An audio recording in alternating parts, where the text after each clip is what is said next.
Anyways, it's kind of a bittersweet moment for me, and I feel like some of the other crew members here who have helped on this project for the last 2 years through phase 1 and phase 2. So welcome everybody. My name is Brandon Tigner, and I'm the North Puget Sound Field Coordinator for Washington Trails Association. I think that I have the best job ever. Really grateful that I get to do this all the time, and I get to put in really cool trails with the help of really awesome people and really awesome places. And again, thank you for allowing us to come and do this awesome work. I feel very proud of the work that we've done, throughout these last couple of years. I would show it off to anybody, and I'm glad that you're here to kind of take a little hike with us here in a minute after we do a couple more speeches and ribbon cutting, so to keep this project. So I wanted to thank all of you actually. This wouldn't have happened actually had you not welcomed in my son Oliver when he was 12 years old into your ranks.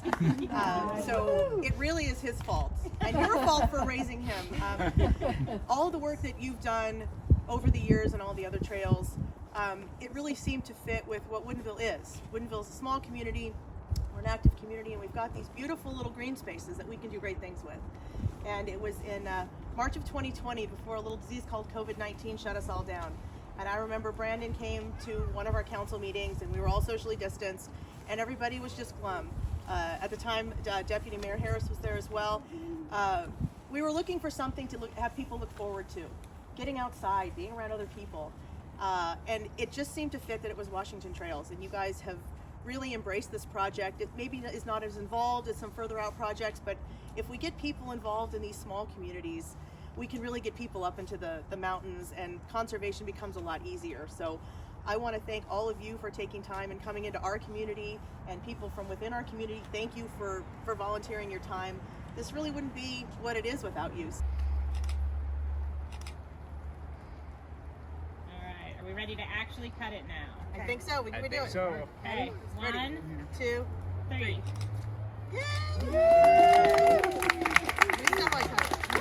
There was never really an official trail here, but the user-created trail that was here went right through and under the Cedar and right through the wetland. And so one of the main reasons that we did phase 2 was to bypass the wetland and put the trail around it to minimize the impact, and then we had to go through it over there, so that's why we built those structures. The old trail went through there, and it actually really is a cool trail feature if you're standing under there. We always eat lunch under there.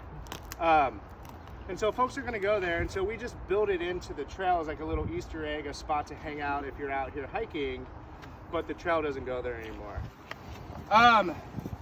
One of the coolest things that I've ever found on trail, personally, when we were constructing the initial pass, we call it roughing the trail in. And basically what we do is we clear all the vegetation, we try and clear as much of the organic material off the surface of the trail as we can.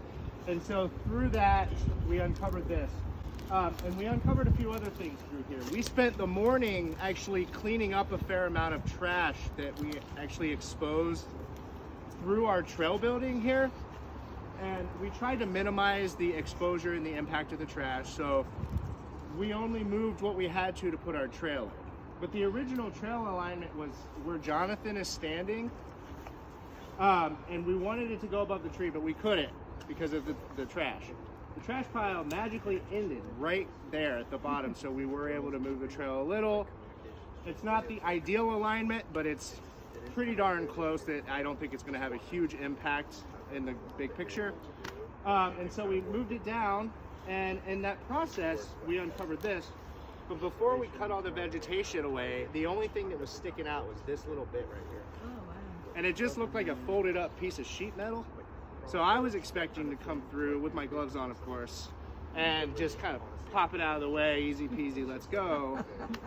No, that's not what happened. So what we think this is, the amateur archaeologists that we are, me and the other folks who looked this up, we think it's a steam-powered sawmill or a portable sawmill. So a long time ago, they would haul these things in on like big wheels, like think cart wheels, and they would use this to power their mill, and they would mill the wood on site.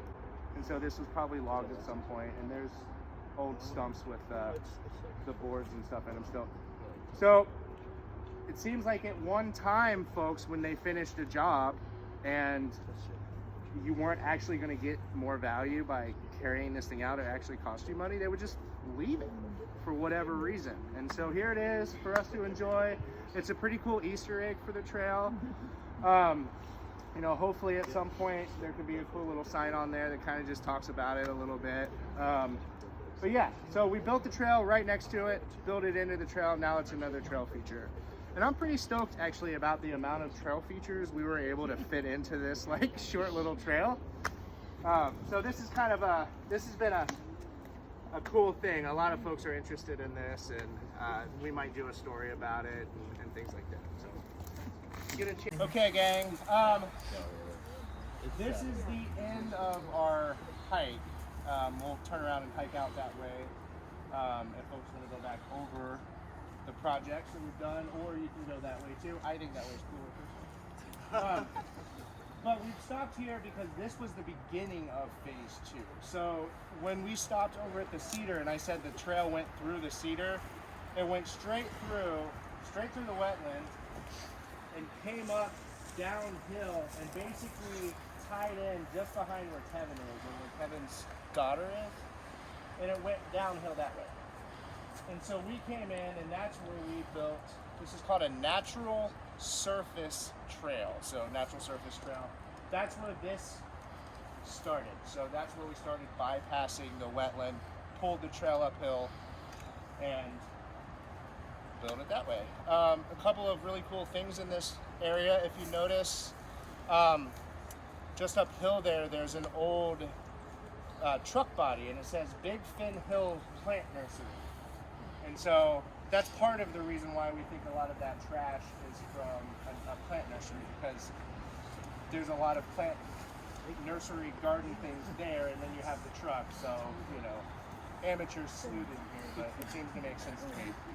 And then there's other just remnants, old concrete sewer pipes and things. And I point out the sewer pipes because there's a saying in trails, it's not the quality of the material, it's the proximity to the trail.